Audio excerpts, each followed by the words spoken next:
to see you this morning. No mention whatsoever of what Joe Biden did when he got into office on day one, which was canceling the Keystone Pipeline, canceling drilling on federal land.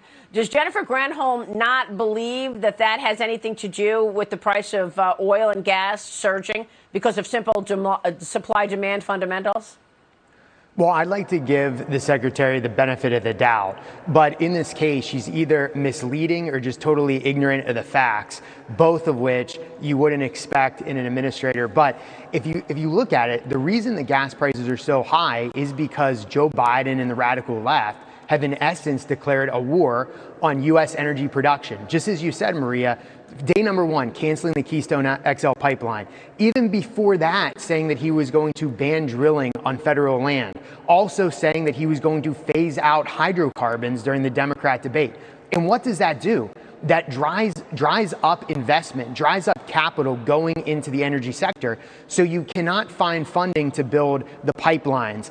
And that's even when you can get the permitting to get pipelines and other oil and gas infrastructure in place that would help alleviate this crisis. Now, it's just convenient for them that they can turn around and blame Putin. But the American people are way too sophisticated for that, because they know that gas prices have risen literally every month since Joe Biden took office. For a year before Putin invaded Ukraine, gas was already up $1 a gallon over what it was when President Trump was president. Yeah, it's a great point. I want to turn to the new testimony against the former Clinton campaign lawyer, Michael Sussmann, and what is happening in that D.C. courtroom. We are talking about this lie that John Durham is telling us Michael Sussmann made when he said, I am not coming to the Bureau on anybody's behalf. I want to help the Bureau. Am I supposed to believe that it was Michael Sussmann alone who got the FBI to open up an investigation against Donald Trump? I point to a New York Post story this morning how the FBI bigwig aided and abetted the Hillary Clinton plot. What is your reaction to what we learned yesterday? Well, a lot of things. Number one, Sussmann is in this position where no matter what, we're able to blow the narrative apart that there was some kind of conspiracy with Russia and to show that this was actually a hoax from the start. And here's why.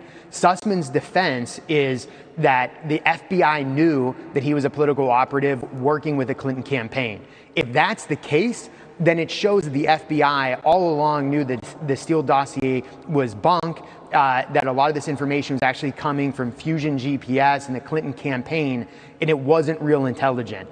The other thing is that Sussmann will have to say that he lied to the FBI, which again is what the case is trying to prove. But regardless of any kind of convictions in this case, Maria, the Durham probe, the Durham investigation has done what it started out to do, uncovered a lot of evidence, and also has just shown that this Russian conspiracy theory is just that. It was a product of the Clinton campaign. Jim Comey and the FBI got political and tried to go after the Trump campaign in 2016. So to that extent, Durham is already successful regardless of convictions.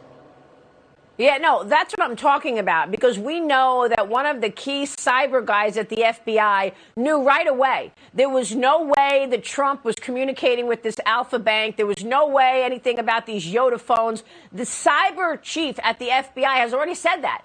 I knew from day one that there was nothing here. That was in 2016. But if you fast forward just to January of 2017, we know that the FBI had a 3-day interview with Igor Danchenko. And that's the subsource of the dossier. And Igor Danchenko told them on January 25, 26, 27 in 2017, it was all made up. We were just, joking around, having beers and embellishing. So that was January 2017. The FBI knew that it was bunk, but they continued to pursue FISA warrants to spy on the Trump campaign.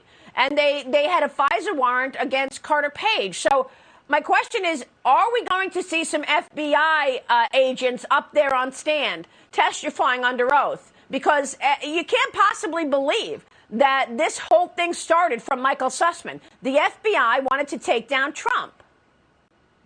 Right. We're going to see FBI agents? Very likely.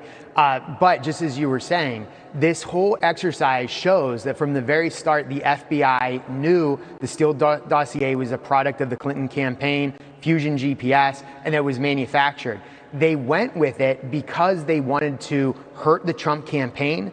They wanted to make sure that if Trump got elected, that he was going to be damaged from the start. And you saw that, just as you were saying, in January of 2017, when they used this false information to spy on the incoming Trump team and the new Trump administration. And think about what that did. The FBI got political. It really stunted the Trump administration from the very start. Now, it was a successful administration, but imagine how successful it could have been had they not had this specter of controversy, this nonsense about collusion with Russia over the administration, especially in those first 24 months of the administration. That is exactly right. Bingo, you just hit it. Congressman, thanks very much for being here. Thanks, Maria.